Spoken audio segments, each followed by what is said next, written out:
미국의 이제 소비자 물가 상승률이 1982년 이후에 최고의 수치입니다. 그죠? 그렇죠. 네. 그래서 유동성을 이제는 축소하는 단계까지 갈 수 있다. 해석이 돼서 시장에 충격을 줬습니다. 달러 가격은 동일하더라도 원화 가격이 상승을 하니까 그렇게 되니까 물가 상승이 이제 더 이루어질 가능성이 있는 것이 되겠죠. 여러분 안녕하십니까? 파이낸셜 타임스와 이코노미스트로 보는 세계 경제 파보세 새해 처음으로 인사드립니다. 새해 복 많이 받으십시오. 지난 한 해 정말 파보세 열풍이었습니다. 지난 마지막 녹화 때 우리가 1,000명 구독자를 돌파했는데 지금 2,000명 훌쩍 넘었어요. 이 교수 강의할 때 그 학생이 많을 때 몇 명입니까? 한 40명 되죠. 2,500명 가까이 되는데 엄청난 숫자고 정말. 그렇죠. 너무 감사합니다. 정말 그 어깨가 무겁습니다. 지난해 우리가 뭐 균형 잡힌 시각이나 공정성에 있어서는 뭐 굉장히 칭찬을 많이 받았습니다만은 조금 어렵다. 올해는 하여튼 저희가 더 노력하도록 하겠습니다. 그리고 이제 파이낸셜 타임스에서 2020년에 2021년 예측을 했어요. 20개 예측했는데 파이낸셜 타임스가 17개를 맞췄습니다. 네. 역시 뭐 세계적인 안목 있는 회사라서 다릅니다. 근데 종합 우승자가 이제 결국 미국의 매사추세츠주의 그 아툴 알리아, 약간 좀 인도계 같아요. 뭐 학생인 것 같은데 이 친구가 이제 파이낸셜 타임스하고 똑같게 17개 맞췄는데 우리 올해도 이제 2022년 예측을 이제 파이낸셜 타임스에서 20개를 내놨는데 뭐 파이낸셜 타임스에 직접 들어가셔서 이제 퀴즈에 동참하셔도 되고 또 저희 파봇에 메일로 그 예측을 보내주시면 올 연말에 12개 이상 맞은 분들에게는 저희가 정성스럽게 선물을 준비해서 전해드리도록 하겠습니다. 그리고 원하시면 저희 파봇에 멤버들과 함께 저녁 식사도 할 수 있는 그런 시간도 마련하도록 하겠습니다. 그 중에서 뭐 다 소개할 수는 없는데 마틴 울프가 2021년에 인플레가 이제 급등하면서 단기 실질 금리가 이제 더욱 마이너스가 되는 형태가 됐는데 2022년도 역시 그 핵심 인플레이션과 임금 인플레가 있을 것이다 이런 예측을 했습니다. 마틴 울프가 이제 이런 예측을 했는데 결국 이제 뭐 마틴 울프가 뭐 제일 중요한 얘기를 하는 사람 중에 하나인데 올해도 결국 물가가 제일 중요한 경제 요인이 될 것 같다. 부동산 주식 포함해서 오늘도 아이템을 저희가 이제 인플레이션을 잡았는데 어떤 기사가 준비되어 있습니까? 네, 2022년의 가장 중요한 변수는 어떻게 인플레이션을 낮추는가이다라는 파이낸셜 타임스 기사를 포함해서 7개 기사에 대해서 이야기를 해보도록 하겠습니다. 네. 올해도 역시 이제 인플레이션이 가장 중요한 변수인데 미국의 이제 소비자 물가 상승률이 이제 2021년 11월에 6.8% 상승했습니다. 2020년 대비해서 변동성이 큰 이제 농산물, 에너지 가격을 제외한 이제 근원 물가 지수, 핵심 물가 지수도 이제 4.9% 상승을 했습니다. 이게 뭐 하여튼 1982년 이후에 최고의 수치입니다. 그죠? 그렇죠. 네. 그래서 2021년 12월 소비자 물가 상승률이 이제 올해 1월 12일 발표인데 7% 정도 기록할 것으로 이제 시장 참가자들이 예상하고 있습니다. 네, 이렇게 이제 물가 상승률이 지속적으로 높게 나타나고 있는데요. 그 반면에 그 실업률은 계속 지속적으로 낮아지고 있습니다. 네. 그 11월에 4.2%였는데 12월에는 3.9%로 이렇게 네. 미국에서 실업률을 보이고 있거든요. 그리고 올해 말에는 3.5%가 될 것으로 예상을 하고 있는데요. 이 실업률은 2020년 2월 그러니까 코로나 발생 직전인 실업률인 3.5%와 동일해서 네. 올해 말이 되면은 이제 실업률은 코로나 이전으로 돌아갈 것이다 이렇게 예상을 하고 있고요. 임금도 이제 상승을 지금 하고 있는데 12월에 4.7%가 상승을 했습니다. 그래서 이제 실업률이라든가 이렇게 임금 상승률을 볼 때 전반적으로 그 노동시장이라든가 고용 사정은 호전된 것으로 이렇게 평가를 하고 있습니다. 이렇게 이제 그 물가가 상승을 지속적으로 하고 반면에 그 고용이나 노동 사정은 좋아지는 것을 배경으로 해서 그 미국 중앙은행이 그 2022년 12월 회의를 했었지 않습니까? 네. 그래서 이제 그 테이퍼링을 3월까지 완료하겠다고 이렇게 한 바 있는데요. 그 회의록이 1월 5일에 공개가 됐습니다. 이제 회의록이 이제 조금 나중에 공개가 되는데, 근데 그 회의록 내용을 보니까 생각보다 좀 내용이 굉장히 강하게 나타났습니다. 그러니까 어떤 내용이냐면은 이전에는 예상이 이제 3월에 테이퍼링이 완료가 되면 하반기에 그 금리를 올릴 것이다 이렇게 예상을 하고 있었거든요. 근데 그것보다 더 빨리 3월에 부터 이자율 인상이 있을 수가 있겠다 이렇게 지금 해석이 되고 있고요. 그리고 또 중요한 거는 2008년 9년 그 세계적인 그 금융위기 이후에 지금까지 미국의 중앙은행이 채권을 매입하는 그래서 채권을 매입하고 달러를 제공하는 그 시장에 그러한 움직임을 계속해왔습니다. 그렇게 되면은 미국 중앙은행의 그 자산 규모, 채권 규모가 늘어나는 게 되는 거죠. 채권을 포함한 그게 지금 8.8조 달러거든요. 근데 이후에는 반대로 할 수가 있겠다. 그렇죠. 그러니까 중앙은행이 보유한 채권을 시장에 팔고 달러를 흡수하는 그래서 유동성을 이제는 축소하는 단계까지 갈 수 있다. 이렇게까지 해석이 돼서 시장에 충격을 줬습니다. 네. 그래서 이제 시장에서는 2022년 하반기 중에 금리 인상이 이제 세 차례 뭐 예상이 됩니다. 현재 금리가 이제 기준 금리가 0%에서 0.25%인데 매번 이제 0.25% 포인트씩 이제 세 번 인상하면 이제 총 0.75% 포인트 인상. 이제 이 정도가 예상되는 거죠. 그렇습니다. 그러니까 1월 5일 회의 그 의사록이 그 공개되기 전에 이제 예상이 이랬었거든요. 그렇게 이제 됐는데 이 회의록에서 이제 그 미국 중앙은행의 입장이 보다 강력하게 나오니까 당초에는 이제 테이퍼링이 3월말 완료가 되면 이후에 그 하반기에 이제 금리 인상이 있을 거다 이렇게 예상을 했는데 그것보다 더 빨리 그러니까 조금 전에 말씀드린 대로 3월에 테이퍼링이 완료되면서 바로 금리 인상이 있을 수 있겠다. 이제 이렇게 그 시장에서 해석을 하게 되었고 또 더군다나 그 중앙은행에서 자산 규모를 축소하는 그러니까 시중의 유동성을 아예 흡수하는 그런 단계까지 갈 수 있다고 이렇게 해석이 되니까 시장에서 이제 반응을 했습니다. 그래서 그 1월 첫 주에 미국의 그 주가가 크게 하락을 했습니다. 그렇죠. 그 S&P 500의 경우에 있어서는 S&P 500이라는 건 미국의 가장 큰 규모가 큰 500개 기업을 포함하는 주가 지수, 그러니까 그렇죠. 미국을 대표하는 주가 지수가 되겠는데요. 이 S&P 500 지수가 4.7% 네. 하락을 했고요. 한 주 동안에. 그다음에 나스닥 사실 주식시장에서 굉장히 충격이죠. 큰 충격이죠. 나스닥 지수. 나스닥은 주로 이제 그 기술 계통의 그러한 기업들이 많이 상장되어 있는 거래소가 되겠는데요. 나스닥 지수는 4.5%가 하락을 했습니다. 그리고 이제 그 국채금리, 미국의 그 국채금리는 인상이 됐는데요. 이제 전반적으로 금리 인상이 될 것이라는 예상을 반영을 했어요.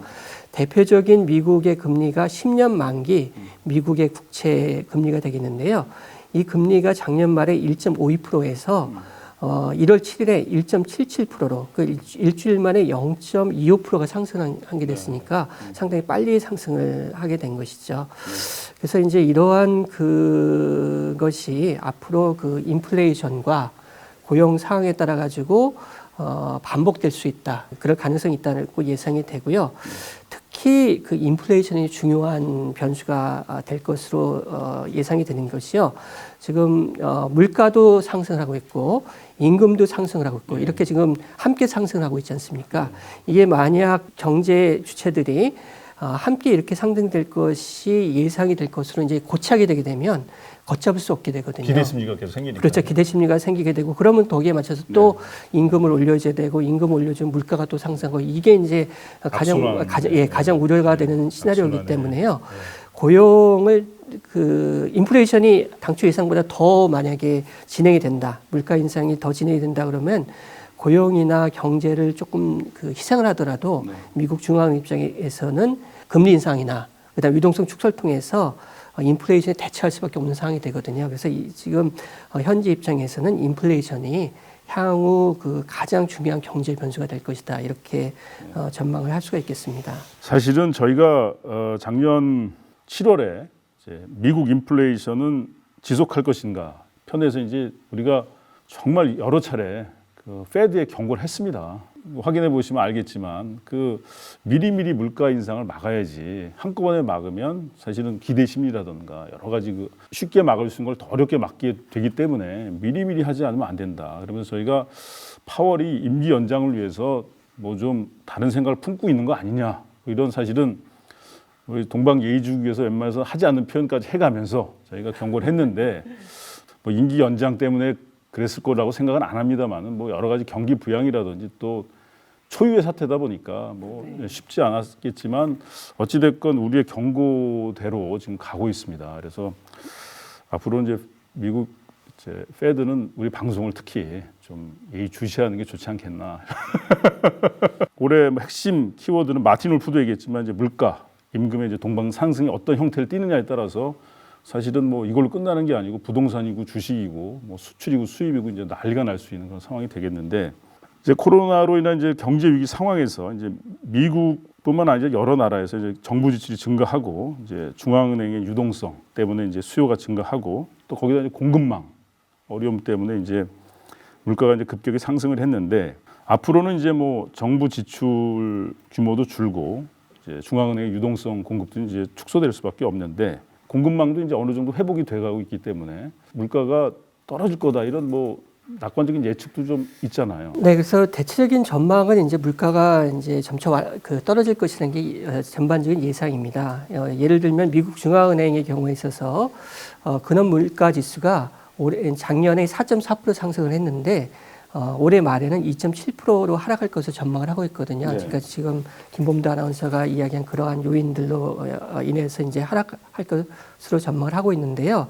그렇지만 이제 불확실성이 굉장히 높습니다. 그러니까 앞으로 그 상황 전개에 따라서는 물가 상승률, 인플레이션이 예상보다 상당히 높을 가능성도 사실 배제할 수가 없는데 잘 아시다시피 이제 코로나가 언제까지 지속이 될 것인가 아직까지도 계속 지속이 되고 있고 그로 인한 경제적인 어려움, 공급망 애로도 지속될 가능성이 네. 여전히 있는 상황이지 않습니까? 그렇습니다. 그리고 또 걱정이 되는 것이 에너지 가격입니다. 그렇죠. 재생에너지로 전환하는 과정에서 그 화석연료 가격이 이제 크게 상승을 했고 앞으로도 그렇게 될 가능성이 사실은 있는 그 상황이고요.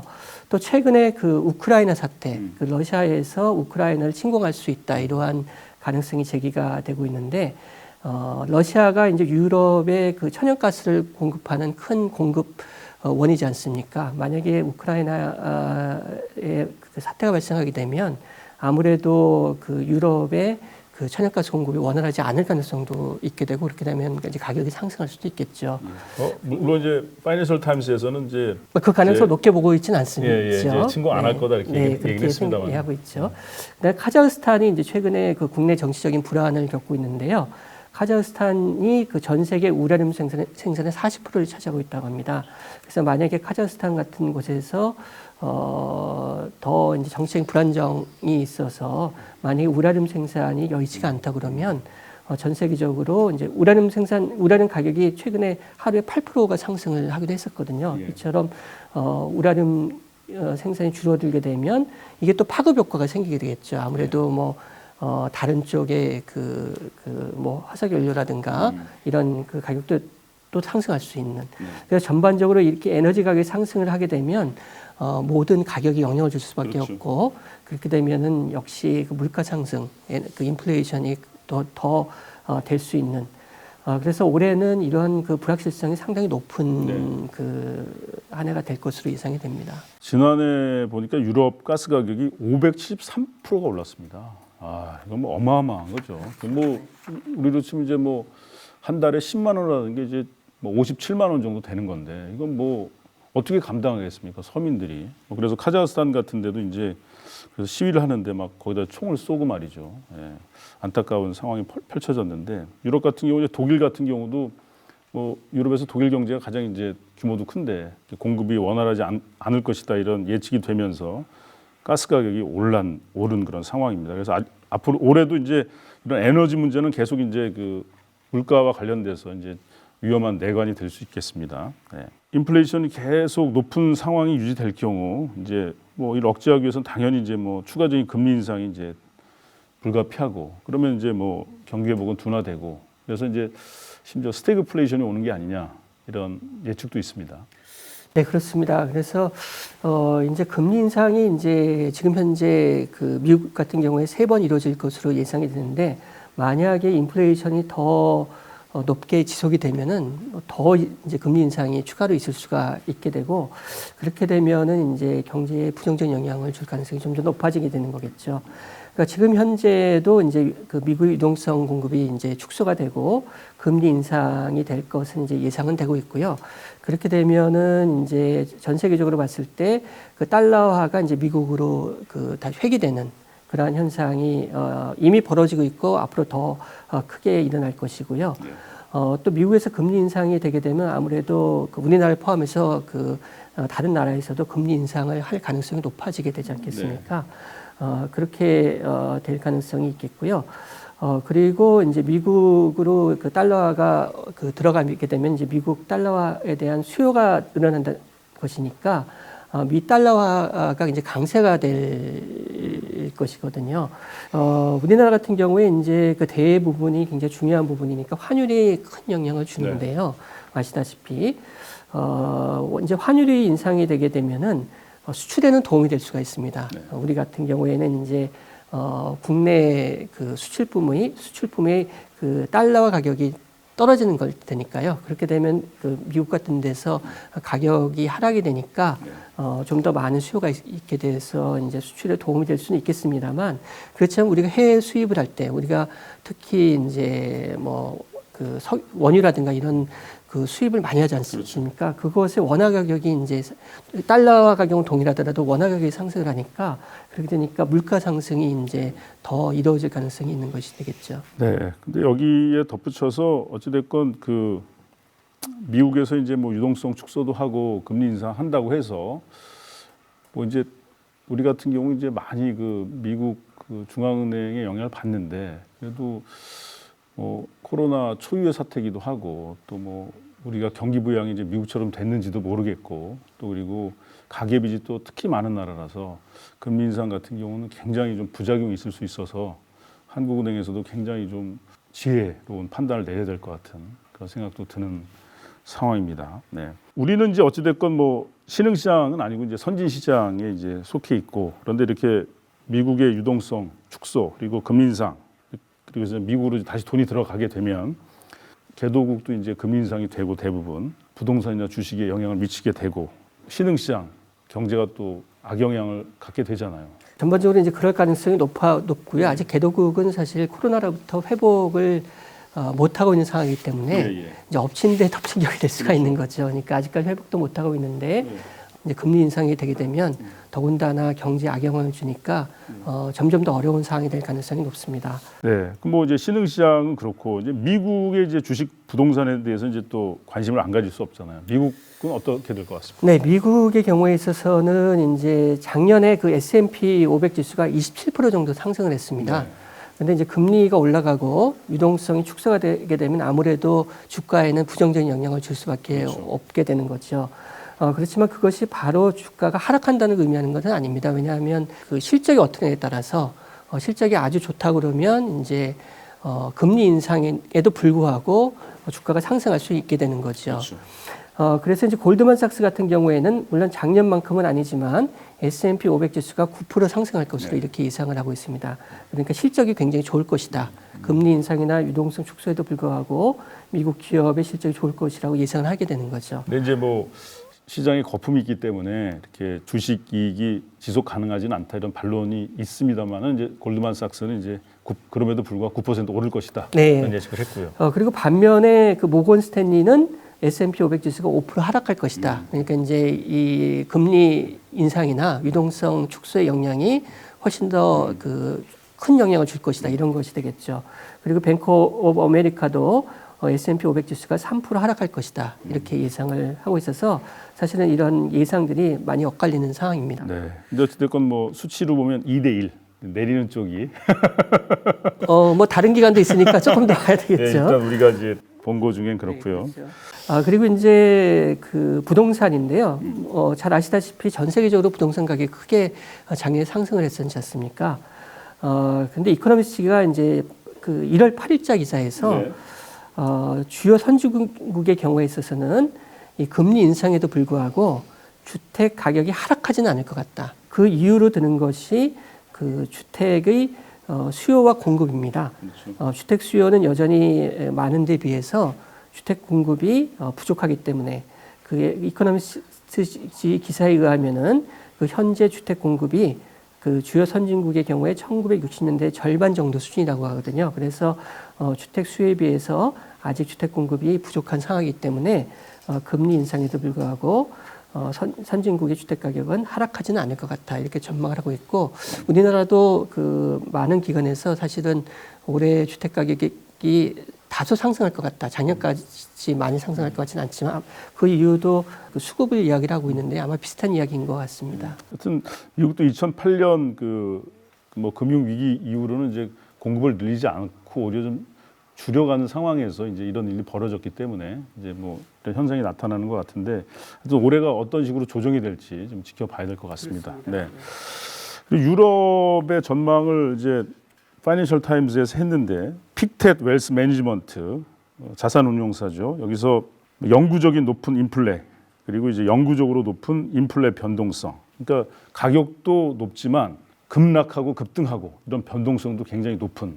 그러니까 높고 불안정할 것이다 이런 예측을 했고요. 그래서 유럽 중앙은행 같은 경우는 이제 지난해 2021년 12월 초에 물가가 높으니까 이제 더 이상 이제 그 팬데믹 채권 매입 프로그램을 이제 하지 않겠다, 축소하겠다 약속을 했지만 금리 인상은 이제 2023년까지 기다려야 된다 이런 얘기를 했습니다. 왠지 좀 우리 한국은행이 좀 쫓아가야 될 모델이 아닌가. 그러니까 유럽의 경우에는 지금 물가가 5% 정도 수준인데 아직 경제가 다 회복을 못한 상황이니까 이제 지금 그런 입장이 이해가 되는 면이 있는 거죠. 네네. 그리고 이제 블룸버그의 데이터를 보니까 이제 경제 성장은 계속 지속이 되고 채권 수익률은 낮고 그래서 유럽 주가 지수가 6% 상승할 것이다 이런 예측을 했고요.